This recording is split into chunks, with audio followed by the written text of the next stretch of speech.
नमस्कार, पेश है इस हफ्ते का मुकाबला। इस प्रोग्राम को शुरू करने से पहले मैं एक बात क्लियर कर देना चाहता हूं कि हम जिस विषय पर चर्चा कर रहे हैं उसके लिए यहां पर जो लोग मौजूद हैं, हम चर्चा से ज्यादा कोशिश करेंगे उनसे जानने की कि सोल्यूशन क्या है, समाधान क्या है। हम सब जानते हैं कि जब पेट्रोल की कीमतें इस कदर बढ़ती हैं तो वो सबको किस तरह से परेशान करती है। सबसे बड़ी बात इस बहस के जरिए हम अगले 1 घंटे में फोकस करने की जिस पर कोशिश करेंगे, और मैं एक्सपर्ट नहीं हूं, ये सब लोग जो जहां मौजूद हैं ये इस मसले की बारीकियों को समझते हैं।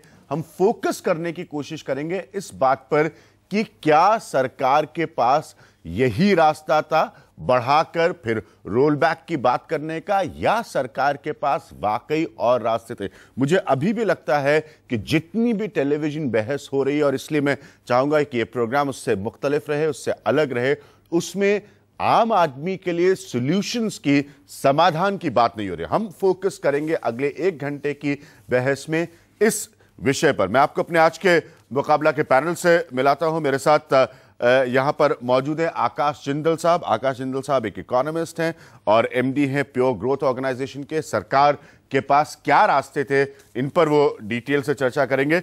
नरेंद्र तनेजा साहब, वो एडिटर हैं अपस्ट्रीम मैगजीन के। इनसे भी फोकल पॉइंट यही रहेगा कि क्या वाकई सरकार की मजबूरियां थी ऐसा करने की, और अब स्टेट गवर्नमेंट्स का क्या रोल हो सकता है यहां से ऑनवर्ड्स। साबिर अली साहब जनता दल यूनाइटेड के राज्यसभा के सांसद हैं और ये मेंबर हैं कमिटी के जो पेट्रोल और नेचुरल गैस की है, पेट्रोलियम प्रोडक्ट्स और नेचुरल गैस की है, संसद में। तो इनके सामने तमाम तस्वीरें हैं पॉलिसी के लेवल पर जिसको ये जानते और समझते हैं। अतुल अंजान साहब सीपीआई के सीनियर लीडर, ये लोग लगातार इस बात को बहुत लंबे वक्त से उठा रहे हैं कि सरकार अल्टरनेटिव रूट्स ढूंढे। ये जो बार बार दलील दी जाती है कि इंटरनेशनल एनवायरनमेंट ऐसा है और दुनिया की हकीकत को समझते हुए ये फैसले लिए जाते हैं, क्या ये दलीलें कमजोर नजर आती इस फैसले से? कुछ और मेहमान हमारे साथ जुड़ेंगे इस प्रोग्राम में, लेकिन सबसे पहले मैं शुरू करना चाहूंगा नरेंद्र तनेजा आपसे। इस प्रोग्राम को हम फोकस करेंगे और प्लीज एक्सप्लेन करिएगा, लोगों को समझाइएगा। वो इससे हिट हो रहे हैं, इससे ग्रस्त हैं, लेकिन शायद समझ नहीं पा रहे हैं इसके पीछे की स्थिति को। क्या सरकार के पास ऑल्टरनेटिव रास्ते थे और अभी भी हैं? देखिए, अगर इसका उत्तर जो है ब्लैक एंड व्हाइट में ढूंढना या देना मुश्किल होता है, क्योंकि हकीकत यह है कि जो जिस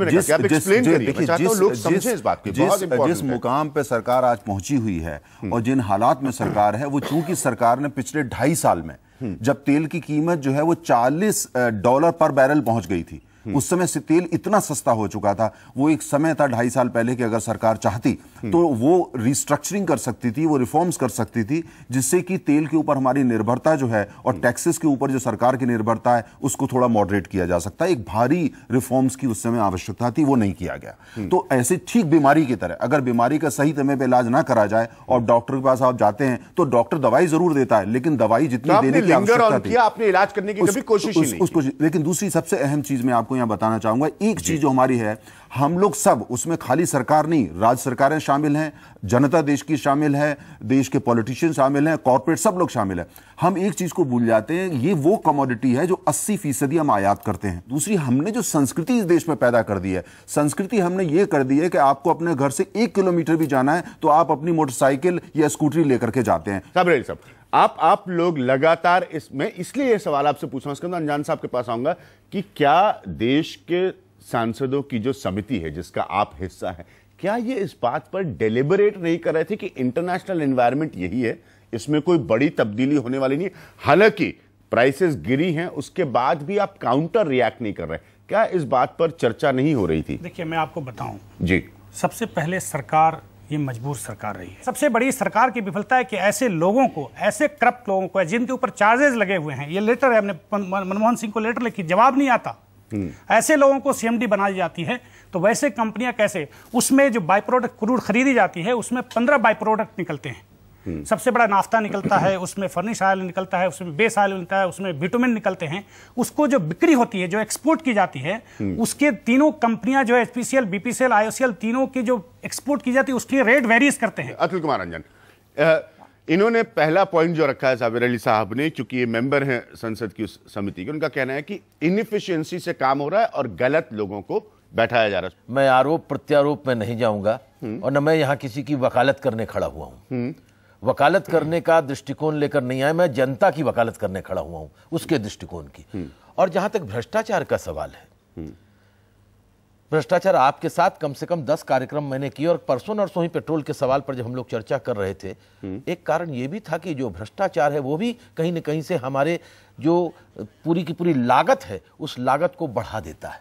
उसके कई कारण, जो भी कारण हो, मैं एक ही बात कहूंगा, भ्रष्टाचार। अभी 2 kg बेसिन का ये जो सवाल उठ रहा, केजी बेसिन का सवाल उठ रहा है, लोग, सरकार ये कह रही है कि ऑयल कंपनियों डिकंट्रोल्ड हैं, उनको हमने मुक्त कर दिया है, ऑयल कंपनियों को वही बाजार के हिसाब से तय करेंगी, ऊंचे नीचे होगा, यानी वो बंबई स्टॉक एक्सचेंज के हिसाब से जैसे चाहेंगे शेयर घटेंगे बढ़ेंगे उस हिसाब से करें। और जहां तक सवाल है, मैं पूछ रहा हूं कि रास्ते क्या हैं इस देश के अंदर? प्राइवेट कंपनियों को, कॉर्पोरेट हाउसेस को आप डीजल की बुनियाद के ऊपर अपने पावर जनरेटिंग सेट लगाने की इजाजत दिए हुए, कितने चल रहे हैं? मैं ऐसे जानता हूं स्टील कंपनियां डीजल पर चल रहे हैं और कहा जा रहा है कि किसानों को सब्सिडी दी जा रही है, इसकी वजह से घाटा हो रहा है। इस देश के अंदर आप घाटे कई तरफ से कॉर्पोरेट रिलीफ है। डीजल में मेरा यह मानना है कि 1 लाख करोड़ रुपए का हर साल सब्सिडी खा रहा है डीजल का कॉर्पोरेट घराना अपने औद्योगिक उत्पादन। दो बात आकाश यहां पर कि सब कह रहे हैं कि बेसिकली आप कॉर्पोरेट्स को स्ट्रक्चर के जरिए लीफ देते हैं, वो उनको उससे फायदा मिलता है। आपका पॉइंट, साबिर अली साहब का पॉइंट यह है कि जो लोग ये प्राइसिंग को फिक्स करते हैं, ब्यूरोक्रेट अफसर शाह के तौर पर, बाबू के तौर पर जो अपॉइंट होते हैं की पोजीशंस में, साबिर अली साहब मैं आपके पॉइंट को दोहरा रहा हूं, उनके वो गलत लोग हैं, वो गलत डिसीजन मेकर्स हैं।